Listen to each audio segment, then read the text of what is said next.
Olá a todos para mais um encontro, né? Um encontro com a palavra de Deus, um encontro com a verdade, com esse livro sagrado que só traz coisas boas para a nossa vida, que nos instrui na sabedoria de Deus, né? Nós estamos lendo toda a Bíblia juntos, já temos a graça de estar no capítulo 11, iniciando hoje, do evangelista Mateus, né? Então, vamos iniciar o capítulo 11. No 10, nós acabamos quando Jesus estava dizendo que, mesmo que tu der apenas um copo de água fria ao menor dos meus seguidores, ele falou que a mim mesmo é o que está dando e receberá a recompensa por isso. E agora continua. Quando ele acabou de dar essas ordens aos seus 12 discípulos, Jesus saiu daquele lugar e foi ensinar e anunciar a sua mensagem nas cidades que ficavam perto dali. Porque Jesus nunca ficava no mesmo lugar, né? Ele era itinerante. Ele ia andando porque ele queria que a sua mensagem chegasse ao maior número de pessoas possíveis. Ele tinha pouco tempo na terra, né? Ele sabia que ia durar pouco e ele precisava pregar. Então ele ia de cidade em cidade. Continuando, João Batista estava na cadeia e quando ouviu falar do que Jesus fazia, mandou que alguns dos seus discípulos fossem perguntar a ele: O Senhor é aquele que há de chegar? Ou devemos esperar outro? Jesus respondeu: Voltem e contem a João o que vocês estão vendo e ouvindo. Digam a ele que os cegos veem, os coxos andam, os leprosos são curados, os surdos ouvem e os mortos são ressuscitados. E os pobres recebem o Evangelho. E felizes são aqueles que não abandonam a sua fé em mim. Quando os discípulos de João foram embora, Jesus começou a dizer ao povo o seguinte a respeito de João. O que vocês... Bom, antes de eu continuar, eu queria dar uma explicação aqui, que Jesus não disse claramente aos discípulos de João, sim, sou eu. Ele só disse, diga a João que os cegos veem, né? Os surdos ouvem, os leprosos são curados. Por que ele falou isso? Porque João conhecia o Antigo Testamento. E no Antigo Testamento já está escrito, né? Que viria aquele que faria isso. Então Jesus falando que ele já está fazendo isso, João subentendeu, né, que sim, que estava chegando o Cordeiro de Deus, né, que era Jesus, o Filho de Deus. E com isso conta a história bíblica que João morreu feliz, porque ele tinha o intuito da vida era anunciar a chegada de Jesus, a chegada do Filho de Deus, e ele conseguiu isso, porque Jesus já estava fazendo as obras do reino ali pertinho dele. Então, foi assim que aconteceu. Mas continuando então, quando os discípulos de João foram embora, Jesus começou a falar ao povo sobre João, que João era primo de Jesus, né? Filho de Isabel. Então, Jesus dizia assim, o que vocês foram ver no deserto? Porque João pregava no deserto, né? Então Jesus pediu para o povo, o que vocês foram ver no deserto? Um caniço sacudindo ao vento? O que foram ver? Um homem bem vestido? Não, né? Porque João ele se vestia com couro de animais e comia gafanhoto e mel. Ele vivia em absoluta pobreza e humildade. Então, o que vocês foram ver? Ora, o que se vestem bem, diz Jesus, são os que moram nos palácios. Então me digam, o que esperam ver? Um profeta? Sim, eu afirmo que vocês viram muito mais do que um profeta, porque João é aquele a respeito de que as Escrituras Sagradas dizem: Aqui está o meu mensageiro, disse Deus. Eu o enviarei diante de vocês para preparar o caminho. Então veja, a vinda de João Batista, né, o que ele ia fazer também já está no Antigo Testamento falado, que haveria um profeta que ia profetizar a vinda de Jesus, que ia aplanar os caminhos e preparar a estrada para ele. E tudo se cumpriu, né? Tudo se cumpre no Novo Testamento. Continuando, eu afirmo a vocês que isto é verdade. E todos os homens que já nasceram, João é o maior deles. Embora quem é menor no reino dos céus é maior que ele. Então veja, João entre os homens é o maior. Mas se comparado com o reino dos céus, o menor do reino dos céus é maior que João. Para ver a plenitude que existe no céu, né? Desde que os dias em que João anunciava sua mensagem até hoje, o reino do céu tem sido atacado com violência e as pessoas violentas tentam conquistá-lo. Até o tempo de João, todos os profetas e a lei de Moisés falaram a respeito do reino. Então, até ali, todos anunciavam que chegaria o reino, né?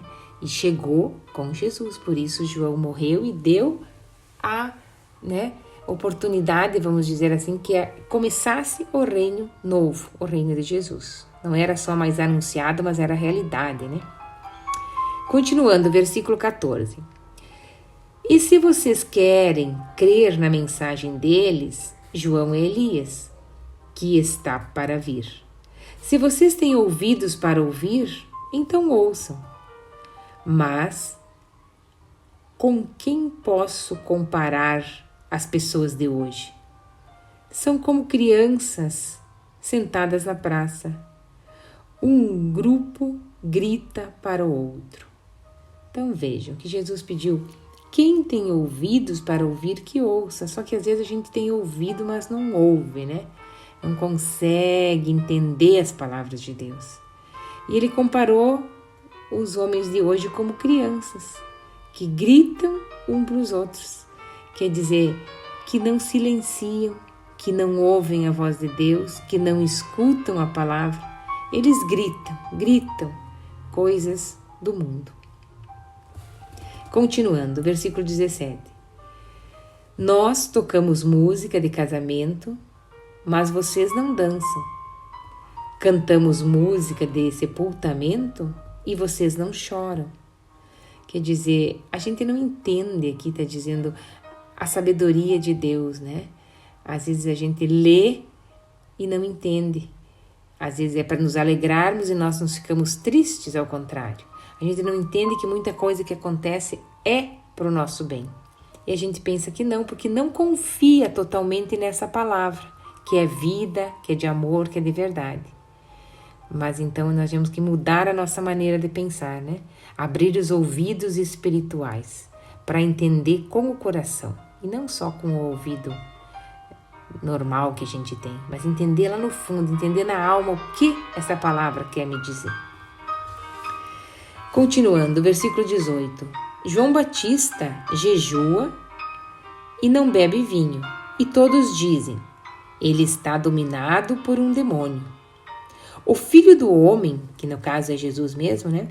Come e bebe, e todos dizem: vejam, este homem é comilão e beberrão.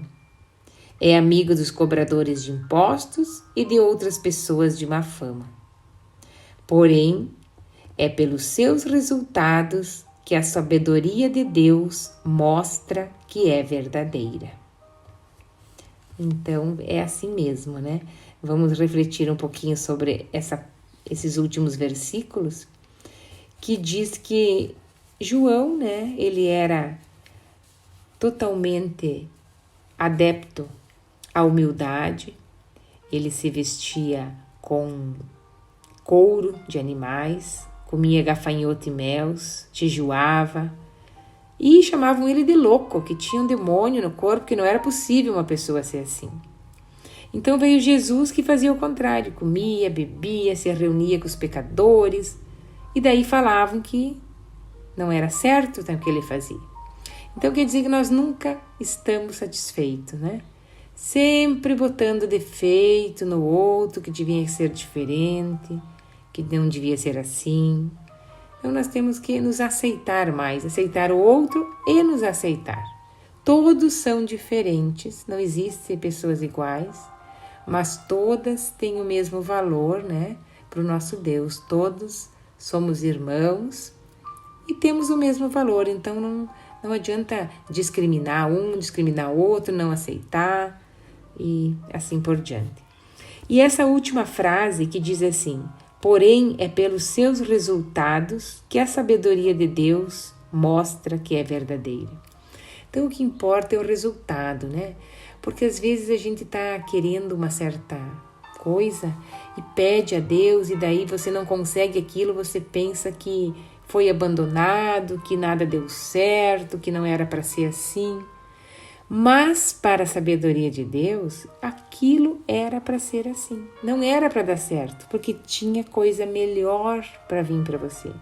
Porque depois de anos tu falou, mas ainda bem que isso aconteceu, porque daí eu posso fazer diferente, posso fazer outra coisa.